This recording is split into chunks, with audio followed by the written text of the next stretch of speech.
ciidul fitri mubaarak kusoo dhawaada qaybta labaad ee warka Bisla TV. Madaxweynaha Jamhuuriyadda Federaalka ee Soomaaliya Mudane Maxamed Cabdullaahi Farmaajo ayaa hambalyo ku aadan Ciida Carafo u diray shacabka Soomaaliyeed iyo mas'uuliyiinta caalamka ee u dabaaldegaya farxadda Ciida Carafo. Madaxweynaha ayaa tilmaamay fadliga ay leeyihiin maalmahan barakeysan ee Ciida Carafo, waxa uuna ku bogaadiyay dadka Soomaaliyeed in ay iskaalmeeyaan kana shaqeeyaan danta guud oo ugu horeeyo amniga. Madaxweynaha oo arrintaasi ka hadlaya waxa uu yiri sida tan: Bismillahir Rahmanir Rahiim. Assalaamu calaykum waraxmatullaahi wabarakaatuh. Ciid wanaagsan. Waxaan ugu hambalyeeyaa dhammaan ummadda Soomaaliyeed iyo muslimiinta caalamka munaasabadan barakeysan ee Ciida Carafo oo ah mid ku weyn diinteena iyo dhaqankeena suuban. Maalmahan barakeysan ee Ciida Carafo waa maalmo ku suntan khayrka iyo cibaadada, iyadoo dadka muslimiinta ah ay ku howlan yihiin gudashada waajibaadka xajka, walow sanadkan aysan u suurtagelin muslimiin badan inay gutaan waajibaadka diiniga ah sababo caafimaad oo la xiriira cudurka safmarka ah ee COVID-19. Saas darteed waxaan ku boorinayaa dadka Soomaaliyeed, gaar ahaan xujayada Soomaaliyeed ee qorsheynayay sanadkan inay gutaan rugniga xajka, in ay beddelkiisa ku dadaalaan bixinta sadaqada iyo kaalmeynta dadka danyarta ah oo iyaduba ka mid ah acmaasha ugu wanaagsan ee Rabbi loogu dhowaado. Si gaar ah waxaan hambalyo iyo bogaadin ugu diraya dhammaan ciidankeena qalabka sida ee geesiyaasha ah oo har iyo habeenba u taagan difaaca qarankooda. Gaar ahaan waxaan hambalyo iyo bogaadin aan u dirayaa halyeeyadeena ku qaadanaya maalmahan barakeysan furimada dagaalka iyo xarumaha difaaca dalka. Ugu dambeyntii waxaan alla ka baryaynaa in ciidan ciideeda kale waa la nagu gaarsiiyo barwaaqo, midnimo, horumar iyo amni buuxa. Sidoo kale waxaan alla ka baryaynaa inuu naxariisto dhammaan dadkeenii naftooda ku waayay difaaca iyo horumarka dalkeenna. ciid wanaagsan, ciid mubaarak. Wassalaamu calaykum waraxmatullaahi wabarakaatu. Madaxweynaha dowlad deegaanka Soomaalida dalka Itoobiya Mustafa Maxamed Cagjar ayaa ka hadlay ujeedada uu maamulkiisa ciidamada ugu diray waqooyiga Itoobiya halkaas oo ka socdo guluf dagaal oo ka dhan ah jabhadda Tigrayga. Madaxweyne Mustafa Maxamed Cagjar oo la hadlay idaacadda madaxa bannaan BBC Somali ayaa waxa uu sheegay in dowladda dhexe Itoobiya uu uga yimid codsi ku aadan in dowlad deegaanada dalku ay ka qayb qaataan dagaalka jabhadda TPLF. Mustafa Cagjar wuxuu sheegay qorshaha TPLF inuu yahay inay dumiyaan dowladda dhexe Itoobiya dibna u soo celiyaan dhibaatooyinka ay bulshada ku hayeen. Sidoo kale wuxuu sheegay madaxweynuhu cid kasta oo ka hortimaada qorshaha ay ciidamada ugu dirayaan waqooyiga Itoobiya inay qayb ka yihiin dadka taageersan dhibaatada jabhadda TPLF ay ku hayso gobolkiisa.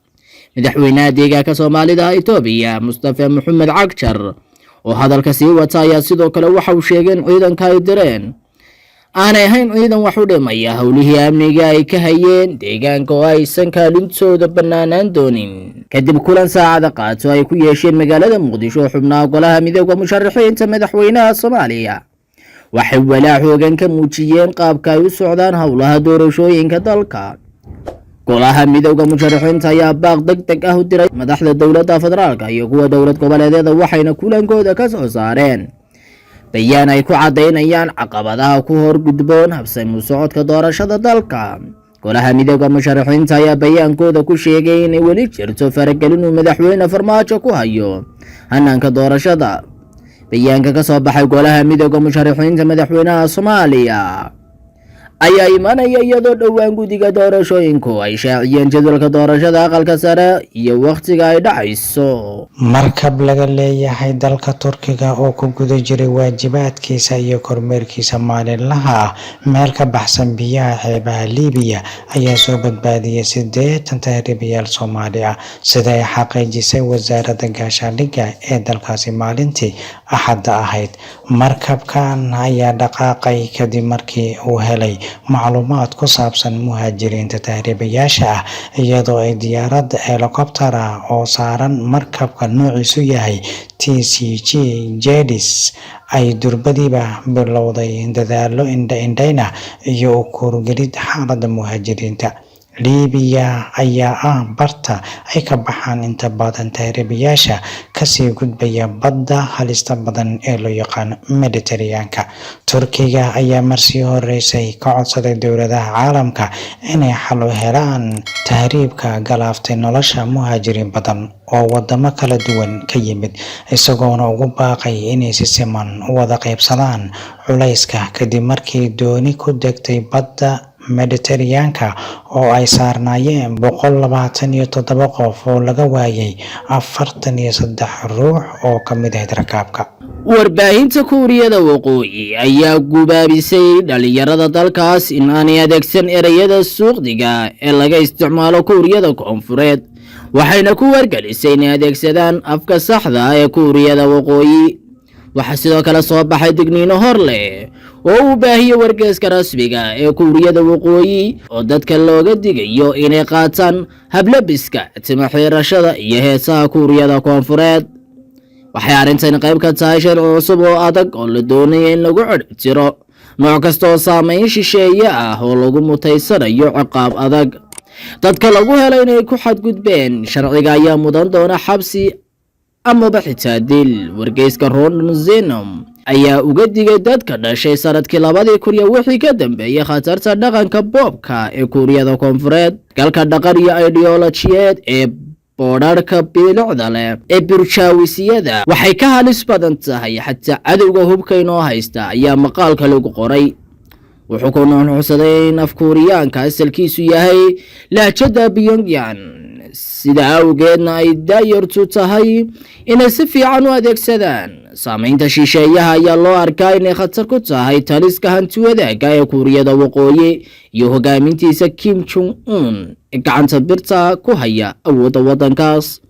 dhowaan ayuu ku tilmaamay dhaqanka K-pop kansar halis ah oo wiiqaya dhalinyarada Kuuriyada Waqooyi sida uu ku waramay wargeyska New York Times. qofka la qabto isagoo haysta cajalada ama qoraallo ka yimid Kuuriyada Koonfureed, Mareykanka ama Japan waxaa haatan lagu xukumayaa dil. dadka la qabto iyagoo oo daawanayana waxaa xabsi la geyn doonaa muddo 15 sano. laakiin iyadoo khatartaasi jirto ayaa saameynta shisheeyuhu gaadhaysa Kuuriyada Waqooyi waxaana jira shabakado aad u qarsoodi ah oo kontrabaan ku geliya waxyaabaha la mamnuucay oo si toos ah uga shaqaysta. dadka Kuuriyada Waqooyi ka soo goostay qaarkood ayaa sheegay inay daawan jireen musalsalada Kuuriyada Koonfureed oo ay taasina ku dhalisay inay go'aan ku gaadhaan inay baxsadaan. Yong Moon-jin waa professor wax ka dhigay jaamacadda daraasadda Kuuriyada Waqooyi ayaa wargeyska Korea Herald u sheegay in Kim uu wax ku bartay Switzerland oo aad ugu warqabo in dhaqanka K-pop ama dhaqanka reer galbeedku si fudud u dhexgeli karo daayarta, taasina saameyn taban ku yeelanayso xukunkiisa hanti wadaagga. uu og yahay in dhaqamadaas ay culays saari karaan nidaamka. markaa ka hortagaasi waa isku day Kim Jong-un doonaya inuu ku horjoogsado dhibaato dheeraad ah oo mustaqbalka ka hor timaada. ugu dambeyntiina Turkiga ayaa dhaleeceeyay xukun ka soo baxay maxkamadda ugu sareysa midowga Yurub oo ogolaatay mamnuucidda xijaabka iyadoo la eegayo duruufo gaar ah, wuxuuna arrintaas Turkigu ku tilmaamay mid xadgudub cad oo ka dhana xorriyadda diinta Islaamka. xukuumadda Ankara ayaa intaa ku dartay in tallaabadaas ay sii xoojinayso fikirka khaldan ee laga aaminsan yahay haweenka muslimiinta ee ku nool qaaradda Yurub. maxkamadda cadaaladda Yurub ee fadhigeedu yahay Luxembourg ayaa Khamiistii xukuntay in shirkadaha ka dhisan dalalka ururka ay ka mamnuuci karaan shaqaalaha inay xidhaan xijaab haddii ay doonaan si loo muujiyo inay dadka shaqaalaha ay wada siman yihiin. wasaaradda arrimaha dibadda Turkiga ayaa bayaan ay soo saartay ku sheegtay xukunkan inuu astaan u yahay nacaybka islaamku sii kordhayo xilli ay sheegteen haweenka muslimiinta ee ku nool qaaradda Yurub ay la kulmayaan takoor sii kordhaya oo ku saabsan caqiidadooda. Sabtidii agaasimaha warfaafinta ee madaxtooyada xukuumadda Ankara ayaa cambaareeyay tallaabadaas, waxaanu yidhi go'aankan khaldan waa isku day lagu sharciyeynayo cunsuriyadda ka dhanka islaam nacaybka. Arrinta xijaabka lagu xidho madaxa ayaa sanado badan ahaa mid lagu kala qaybsanaa guud ahaan dalalka Yurub, gaar ahaan sida ay muslimiinta isdhexgalka u sameyn karaan. Kiiska waxaa maxkamad geeyey 2 haween oo ku nool dalka Jarmalka, kuwa looga joojiyey shaqooyinkoodii kadib markii ay bilaabeen xidhashada xijaabka oo muslimiinta ay u arkaan inuu yahay qayb ka mid ah diintooda. Go'aan ay soo saartay 2017 maxkamadda midowga Yurub ee ku taal Luxembourg ayaa hore waxay u sheegtay in shirkadaha ay ka mamnuucaan shaqaalahoodu inay xidhaan xijaabka iyo astaamaha kale ee diineed ee muuqda xaaladaha qaarkood. Waqtigaas waxaa go'aankaas ka dhashay muran xooggan oo u dhexeeyay kooxaha diimaha kala duwan haysta. In ka badan 5 milyan oo muslimiin ah ayaa ku nool Jarmalka, taas oo ka dhigaysa inay yihiin kuwa ugu badan dadka laga tirada badan yahay ee diimaha kala haysta. waa tahay akhyaaray, intaas waxaan ku soo afmeerayaa warkii Bisla TV oo xilligan si toos ah uga wada soconay halkani. Intaynu ku kulmayno warka xiga, waxaad kaga tegaynaa sidaas nabadgelyo, kulanti dambe oo xiiso leh.